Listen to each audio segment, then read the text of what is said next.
एक औरत की दर्द भरी कहानी। मेरा नाम गीता है। आज मेरी नंद के बेटे के जन्मदिन के उपलक्ष्य में घर पर पूजा रखवाई गई थी और मैंने पूजा के लिए आए हुए सामान को हाथ लगा दिया था। बस फिर क्या था, मेरी सास ने वह देख लिया और जोर जोर से मुझ पर चिल्लाने लगी कि तूने उस सामान को हाथ लगाया ही क्यों? तुझे इतनी छोटी सी बात समझ नहीं आती कि रिया के बेटे के जन्मदिन की पूजा का सामान है और इसे तुझ जैसी बांझ औरत ने हाथ लगाया तो अपशगुन होता है। या ऐसा तो नहीं कि तुझसे अपनी नंद का सुख देखा नहीं जा रहा है। इतना सुनते ही मेरी आंखों से आंसुओं की धार बहने लगी। फिर भी अपनी भावनाओं को दबाते हुए मैंने कहा, माँ जी, इससे आगे मुझसे कुछ कहा नहीं गया। उतने में मेरी नंद रिया, जो मेरी नंद कम, मुझे ताना मारते हुए कहने लगी कि भाभी, तुमसे ऐसी उम्मीद नहीं थी। शायद मेरा माँ बनना तुमसे देखा नहीं जा रहा है। इतना अपमान सहन करने के बाद मैं उदास चेहरे के साथ अपने पति की तरफ देखने लगी। मेरे पति मुझे बहुत प्यार करते थे। वैसे भी हमारी लव मैरिज हुई थी। मुझे लगा कि वह मेरी तरफ से कुछ तो कहेंगे, पर वह उल्टा मुझे ही सुनाने लगे कि तुम तो रिया को अपनी बहन की तरह मानती हो ना, फिर तुम उसके साथ ऐसा कैसे कर सकती हो? उनका ऐसा बोलना सुनकर तो मैं अंदर से पूरी तरह टूट गई थी, क्योंकि कोई भी स्त्री सास और नंद सहन कर सकती है, पर अगर उसका पति, जिसे उसने अपना सब कुछ माना हो, जिसके साथ जन्म जन्म तक रहने की कसम खाई हो, अगर वह ऐसा कुछ कहे तो फिर वह स्त्री क्या कर पाएगी? मैं रोती रोती जाकर किचन में काम करने लग गई।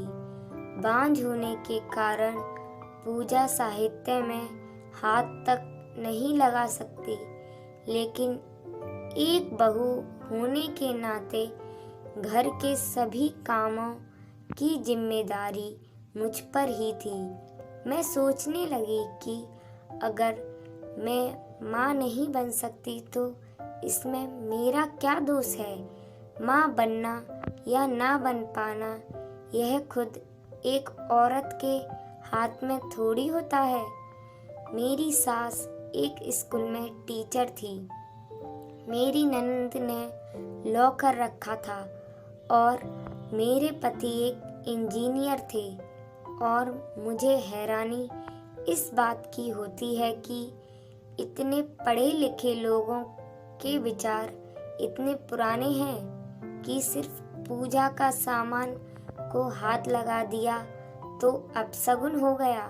मुझे आज भी याद है कि किस तरह मैं और रोहन पहली बार ऑफिस में मिले थे। मुझे ऑफिस ज्वाइन किए कुछ ही दिन हुए थे। एक दिन मैं ऑफिस में प्रेजेंटेशन दे रही थी और बॉस के साथ वहाँ बैठे सभी लोगों ने मेरी प्रेजेंटेशन की काफ़ी तारीफ की। रोहन भी मेरी प्रेजेंटेशन से काफ़ी प्रभावित हुए। एक ही ऑफिस में एक साथ काम करते करते हम दोनों कब एक दूसरे के प्यार में पड़ गए यह पता ही नहीं चला। घर वालों को जब बताया तो उन्होंने भी इस रिश्ते के लिए हाँ कर दी और हमारी शादी हो गई। मेरे सास ससुर और नंद का बहुत अच्छा स्वभाव था। इतना अच्छा पति मुझे मिला है, इसलिए मैं खुद को बहुत भाग्यशाली समझती थी। रोहन ने मुझे पहले ही कह दिया था कि शादी के 2-3 साल तक मुझे बच्चा नहीं चाहिए। पहले लाइफ एंजॉय करेंगे, फिर बच्चों की जिम्मेदारी। और शायद इसलिए घर वाले भी 2-3 साल तक बच्चों को लेकर कुछ नहीं बोले। लेकिन शादी को 5 साल होते ही घर के लोग ताने मारने लगे। घर के सदस्य, रिश्तेदार मेरे पीठ पीछे मुझे बांझ कहने लगे। मुझे बच्चा नहीं हो रहा था, इसलिए रोहन ने भी मुझे पहले कुछ नहीं बोला, पर अब वह भी मुझसे ठीक से बात नहीं करते थे। वह मुझे सिर्फ काम होने तक ही बात करते थे। ऐसा लगता ही नहीं था कि हम दोनों पति पत्नी हैं और एक ही घर में रहते हैं। पर मैं अपना दुख बताऊं तो किसे बताऊं और कौन मुझे समझेगा। आज हमारी शादी को 8 साल हो गए थे। मैं सोचने लगी थी कि आज रोहन मुझे विश जरूर करेंगे, इसलिए मैंने उसकी पसंद की क्रॉकरी में नाश्ता दिया। पर उसने शांति से नाश्ता किया और एक भी शब्द ना कहते हुए चुपचाप ऑफिस के लिए निकल गए। रोहन के ऑफिस जाने के बाद मैंने ऑफिस में फ़ोन करके यह बताया कि मेरी तबीयत ठीक नहीं है। ऐसा कहकर छुट्टी ले ली ताकि रोहन को अच्छा सा सरप्राइज दे सकूं। रोहन ने मुझसे एक बार भी नहीं पूछा कि तुमने छुट्टी क्यों ली, क्या तुम्हारी तबीयत ठीक है। मैंने रात के खाने में पालक पनीर, कोफ्ते की सब्जी और भी बहुत कुछ बनाया।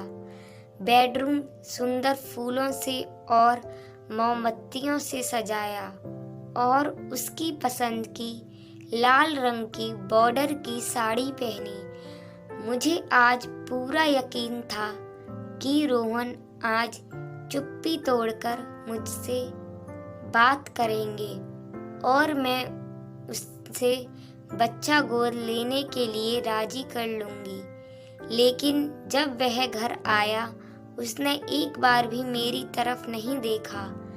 मुझे लगा कि शायद बेडरूम में जाकर विश करेंगे, पर सब कुछ उल्टा ही हो गया। विश करना तो दूर, उसने मेरी तरफ देखा तक नहीं। थोड़ी देर बाद मुझसे ही रहा नहीं गया और मैं ही उससे बोली कि रोहन, आज हमारी शादी की सालगिरह है, वह भी तुम भूल गए। यह सुनते ही वह कहने लगा कि अरे नहीं नहीं, यह दिन तो भूलना भी चाहूँ तो भी नहीं भूल सकता, क्योंकि आज के दिन एक बांझ औरत मेरे गले पड़ गई थी। उसके ऐसे शब्द सुनकर मानो मेरी आंखों के सामने अंधेरा छा गया हो।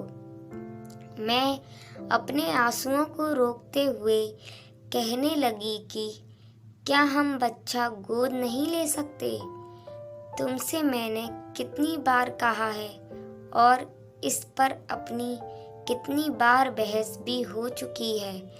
मैं दूसरे का बच्चा, दूसरे का खून को नहीं ले सकता। मुझे मेरा खुद का बच्चा चाहिए, जो तुम मुझे जन्म में नहीं दे सकती। और हाँ, आज हमारी शादी की सालगिरह है, तो मैं तुम्हारे लिए अलग ही गिफ्ट लेकर आया हूँ। मैं सोचने लगी कि जो इंसान बार बार ना की ही रट लगा रखी है, वह मेरे लिए क्या गिफ्ट लेकर आया होगा। रोहन ने मुझे एक लिफाफा दिया। मैं भी बहुत उत्सुकता से उसे खोलने लगी। अंदर जब देखा तो उसमें तलाक के पेपर थे।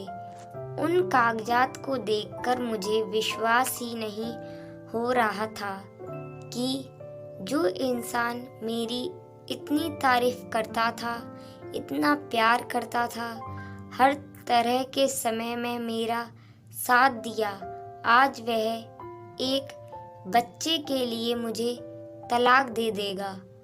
ऐसा लग रहा था मानो आसमान टूट पड़ा हो मुझ पर। लग रहा था जोर जोर से रोऊं, पर फिर भी अपने आप को संभालते हुए तुरंत ही तलाक के पेपर पर साइन कर दिए, क्योंकि जब उसके मन में मेरे लिए प्यार ही नहीं तो ऐसे इंसान के साथ रहने का क्या फ़ायदा। दूसरे दिन मैंने वह घर छोड़ दिया और रोहन यही चाहता था। कुछ दिनों बाद मैंने बहुत कोशिश करके अपना ट्रांसफ़र दूसरी ब्रांच में करवा लिया, क्योंकि उसके साथ काम करना मतलब पुरानी यादों को ताज़ा करने जैसा था। 1 महीने बाद ही उसकी दूसरी शादी हो गई और 1 साल बाद पता चला कि उसे बेटा हुआ है।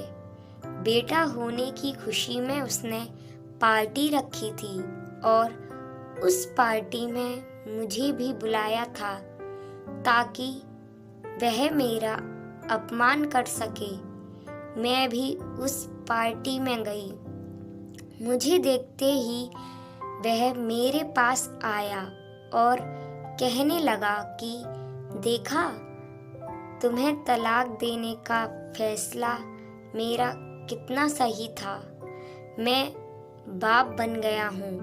मैं भी बहुत नम्रता से उसे पिता बनने की बधाई दी। बाद में मैंने अपने हाथ एक जो लिफाफा लाया था उसे देते हुए कहा कि मेरी तरफ से यह एक सरप्राइज गिफ्ट का नाम सुनकर वह थोड़ा हैरान हो गया। कभी शादी की सालगिरह के दिन उसने भी मुझे एक सरप्राइज गिफ्ट दिया, तलाक के पेपर्स। अब ये मुझे कौन सा गिफ्ट दे रही है, यह सोचते हुए उसने वह लिफाफा खोला और सामने जो देखा उसे देखकर अपनी पत्नी की तरफ देखने लगा और उसकी झुकी हुई नज़र ने सब कुछ एकदम शीशे की तरह साफ कर दिया था। मैंने उससे कहा कि अब तुम्हें तय करना है कि तुम्हें दूसरे का बच्चा, दूसरे का खून गोद लेना है या नहीं। ऐसा कहकर मैं वहाँ से चली गई। दूसरे दिन वह और उसकी माँ मेरे घर आई। दोनों को कुछ समझ नहीं आ रहा था कि क्या कहा जाए। फिर वह कहने लगी कि वह मेडिकल रिपोर्ट। मैंने उसे बताया कि तुम्हें याद है, हम दोनों ने मेडिकल चेकअप करवाया था और किसी काम की वजह से तुम रिपोर्ट लेने नहीं जा पाए थे। फिर मैं अकेली ही गई थी। इस पर रोहन कहने लगा कि हाँ, और फिर घर आने के बाद तुमने कहा कि कमी तुम में है। फिर तुम झूठ क्यों बोली? क्यों इतने दिनों तक सभी के ताने सुने? क्या जरूरत थी? तुम्हें झूठ बोलने की। मैंने कहा क्योंकि मैं तुमसे प्यार करती थी। मुझे लगा कि जब तुम्हें सच पता चलेगा तो तुम इस बात को सहन नहीं कर पाओगे और अंदर से पूरी तरह टूट जाओगे। मैं तुम्हें ऐसी हालत में नहीं देख सकती थी। मेरा क्या था, मेरी तो आदत थी ताने सुनने की। इस बात को लेकर मुझे सभी के ताने सुनने की आदत हो गई थी, पर जब तुम मुझे सुनाने लगे फिर वह मुझे सहन नहीं हुआ। रोहन कहने लगा कि तो मैंने जब तुम्हें तलाक के पेपर लाकर दिए तब तो सच नहीं बताया। रोहन, गलती मेरी थी जो मैंने तुमसे इतना प्यार किया, इतना विश्वास किया कि चाहे कोई भी कुछ भी कहे तुम मुझे अकेला नहीं छोड़ सकते। जब तुम्हारा ही प्यार खत्म हो गया तो साथ रहकर भी क्या होता। मेरी सास मुझसे कहने लगी कि हमसे गलती हो गई बहू, हो सके तो हमें माफ़ कर दो और सब कुछ भुलाकर हमारे साथ अपने घर चलो। मैंने उनसे कहा कि बात माफ़ करने या ना करने की नहीं है, बात स्वाभिमान की है और अब मैं उस घर में पैर नहीं रख सकती। रोहन, अगले महीने मेरी शादी है और मैंने तुम्हें वह सरप्राइज़ गिफ्ट दिया क्योंकि मुझे देखना था कि यह सब जानकर तुम दूसरे का बच्चा, दूसरे का खून गोद लेते हो या नहीं, क्योंकि जब मैंने कहा था तब तुमने साफ मना कर दिया था। और इससे एक बात पता चलती है कि पुरुष हमेशा ही खुद के कर्तव्य बड़े होने का दिखावा करते हैं और भोली भाली औरत को हमेशा नीचा दिखाने की कोशिश करते हैं। पर कमी एक पुरुष में भी हो सकती है, यह भूल जाते हैं और जब तक सच्चाई का पता चलता है तब तक बहुत देर हो चुकी होती है। जो पुरुष अहंकार के कारण एक स्त्री पर अत्याचार करते हैं उसके पीछे भगवान होता है, यह भूलना नहीं चाहिए। साथियों, जीवन जीते हुए कभी किसी के साथ अन्याय नहीं करना चाहिए और अगर खुद पर अन्याय होता है तो उसे सहन भी मत करिए।